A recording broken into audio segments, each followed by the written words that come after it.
नमस्कार. हेल्थ गप्पामध्ये आपलं स्वागत आहे. आरोग्याशी संबंधित अशाच महत्त्वाच्या माहितीसाठी व्हिडिओला लाईक करा, चॅनलला सबस्क्राईब करा आणि बेल आयकन दाबायला विसरू नका. तर आज आपण बोलणार आहोत एका अशा गोष्टीबद्दल जी आपल्या सगळ्यांना कधी ना कधी झालीच आहे. हिक. हो, हाच तो आवाज. उचकी. आणि उचकी लागली की आपल्या मनात पहिला विचार काय येतो? अरे वा, कोणीतरी आपली आठवण काढतंय वाटतं. पण खरंच असं असतं का? म्हणजे कोणाच्या तरी आठवणीत इतकी ताकद असते की आपल्याला थेट उचकी लागावी? की यामागे काहीतरी वेगळंच शास्त्रीय कारण आहे? चला तर मग आज याच प्रश्नाचा छडा लावूया. बघूया तरी की उचकी म्हणजे आठवण की आणखी काहीतरी? खरं सांगायचं तर ही कल्पना आपल्या मनात इतकी घट्ट बसली आहे की आपण कधी त्यामागचं खरं कारण काय असेल ह्याचा विचारच करत नाही, नाही का? आज आपण हाच गैरसमज आणि त्यामागचं सत्य काय आहे हेच बघणार आहोत. कोणीतरी आठवण काढली, किती सहजपणे बोलून जातो ना आपण हे. ऐकायलाही किती छान वाटतं. पण खरी गोष्ट थोडी वेगळी आहे. म्हणजे ही कल्पना जेवढी मस्त आहे ना, तेवढी ती खरी नाहीये. उचकी लागण्याचं खरं कारण कोणाच्या आठवणीत नाही, तर ते आपल्याच शरीरात दडलेलं आहे. चला तर मग या समजोतीचं पुस्तक जरा बाजूला ठेवूया आणि विज्ञानाचा दरवाजा उघडूया. पाहूया तरी की आपल्या शरीराच्या आत असं नेमकं काय होतं की तो हिक असा विचित्र आवाज येतो. सोप्या भाषेत समजून घेऊया सगळं. आपल्या छातीच्या पिंजऱ्याच्या खाली आणि पोटाच्या वर एक पडद्यासारखा मोठा स्नायू असतो. त्याचं नाव आहे डायफ्रॅम. हा डायफ्रॅम आपल्या श्वास घेण्याच्या प्रक्रियेचा म्हणायला गेलं तर खरा हिरो आहे. तो एका तालात, एका लयीत खाली वर होत असतो आणि त्यामुळेच आपली फुफ्फुसं हवा आत घेऊ शकतात आणि बाहेर सोडू शकतात. मग उचकीचं काय?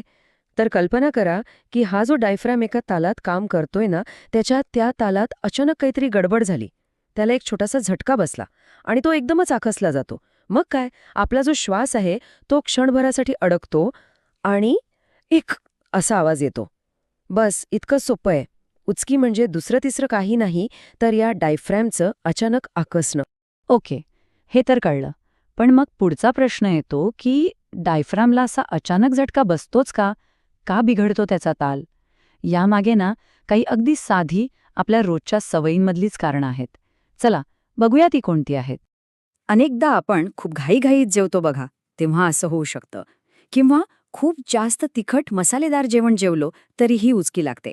इतकंच नाही तर कोल्ड्रिंकसारखी गॅसवाली पेय प्यायल्याने किंवा वातावरणात अचानक बदल झाला, म्हणजे एकदम थंड किंवा गरम झालं, तरीही या डायफ्रामला त्रास होतो आणि उचकी सुरू होते. तर मग आता सगळं चित्र स्पष्ट झालं असेल.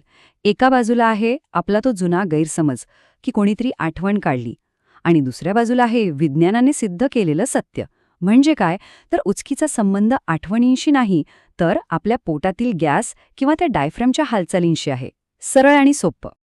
आणि तो एक उपाय आठवतोय का, की कोणाला उचकी लागली की त्याला अचानक घाबरवायचं? गंमत म्हणजे हा उपाय कधी कधी खरंच कामाला येतो. पण यात काही जादू नाहीये, यामागे सुद्धा विज्ञानच आहे. होतं काय की अचानक धक्का बसल्यामुळे आपल्या मेंदूचं लक्ष त्या डायफ्रॅमवरून दुसरीकडे जातं आणि मग तो स्नायू रिलॅक्स होतो. म्हणून हा उपाय कधीकधी यशस्वी ठरतो. चला, विज्ञान तर समजलं. पण महत्वाचा प्रश्न हा आहे की आता उचकी लागलीच तर करायचं काय? घाबरू नका, त्यावरही काही सोपे आणि एकदम प्रभावी घरगुती उपाय आहेत. बघूया काय आहेत ते. हे उपाय अगदी सोपे आहेत. पहिलं, एक मोठा श्वास घ्या आणि 10-20 सेकंद रोखून धरा. दुसरं, अगदी थंडगार पाणी घ्या आणि एकदम हळू एक एक घोट प्या. आणि तिसरा उपाय म्हणजे 1 चमचा साखर घ्या आणि ती जिभेखाली ठेवा. या छोट्या छोट्या उपायांमुळे काय होतं, तर श्वासाचा तो बिघडलेला ताल पुन्हा जागेवर येतो आणि डायफ्रामला आराम मिळतो. साधारणपणे उचकी लागते आणि थोड्या वेळाने थांबते. आपण फार काही सिरियसली घेत नाही. पण थांबा, काही वेळा ही साधी वाटणारी उचकी खूप गंभीर असू शकते. ती एका मोठ्या धोक्याची सूचना असू शकते आणि अशा वेळी त्याकडे दुर्लक्ष करणं अजिबात चांगलं नाही. हा आकडा नीट लक्षात ठेवा. 48 तास म्हणजे पूर्ण 2 दिवस. जर कोणाला लागलेली उचकी इतका वेळ थांबलीच नाही, तर मग ही गोष्ट अजिबात गमतीची नाही. ही एक धोक्याची घंटा समजा. हो, अगदी बरोबर.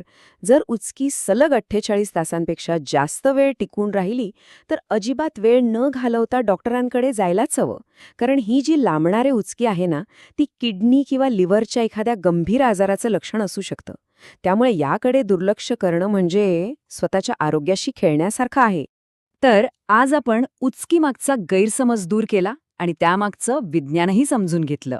आता जाता जाता एक प्रश्न. उचकी थांबवण्यासाठी प्रत्येकाचा काहीतरी एक खास हुकमी उपाय असतो. तर असा कोणता उपाय आहे जो नेहमीच कामाला येतो? कॉमेंट्समध्ये नक्की सांगा. आणि हो, एक महत्त्वाची सूचना. या व्हिडिओमधील माहिती केवळ शैक्षणिक हेतूंसाठी आहे. याला वैद्यकीय सल्ल्याचा पर्याय समजू नका. कोणताही उपाय करण्यापूर्वी आपल्या डॉक्टरांचा सल्ला घेणं खूप महत्त्वाचं आहे.